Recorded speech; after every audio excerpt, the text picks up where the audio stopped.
Ladies and gentlemen, firstly I'm afraid I'm filling in for my senior brother, but I would just like to say on my own behalf what a pleasure it is to join you, and I'm so glad that Sophie and I have been asked to help out today.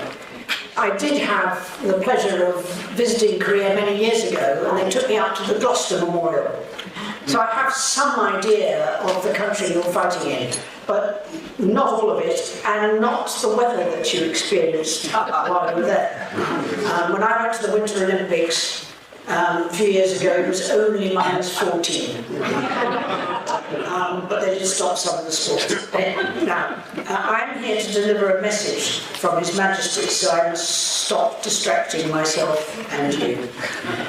So His Majesty would like to say the following. I'm delighted that so many of you are able to attend today's reception, a rather belated gathering, I fear, to mark 70 years having passed since the end of the Korean War. It has been a personal ambition of mine to invite you all, in some form, to Buckingham Palace to recognise this significant milestone and ensure you are all most deservingly honoured for your valiant service over 70 years ago.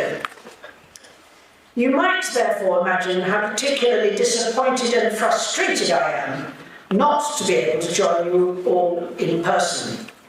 I can only hope that you have been well looked after in my absence, and I am most grateful to the Princess Royal and the Duchess of Edinburgh for standing in for me.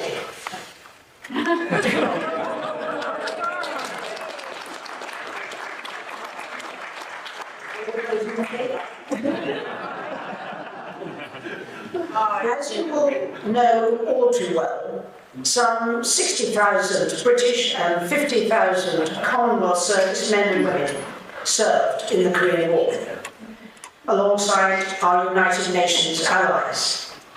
During the armistice in July 1953, President Eisenhower declared, "We shall fervently strive to ensure that this armistice will, in fact, bring free peoples one step nearer to their goal of a world at peace."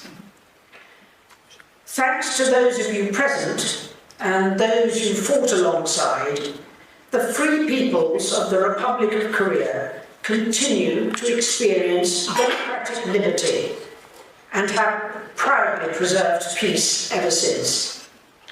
This enduring legacy was further commemorated during the recent Korean state visit, when President Yoon himself declared that Korea would not have the political freedom, economic prosperity and flourishing culture today that has extended far beyond its borders without your bravery all those years ago. It is our duty to remember what was once called the Forgotten War.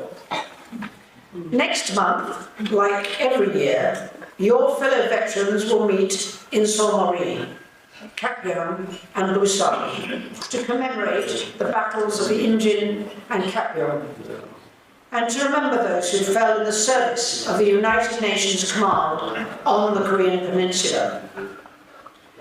In a world where freedoms are continually being challenged and our values scrutinised, your selfless courage and steadfast pursuit of peace are guiding principles which have not been forgotten and continue to inspire generations to come.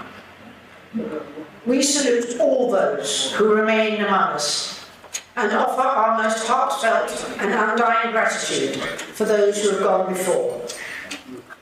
Your service and your sacrifice will echo through the ages.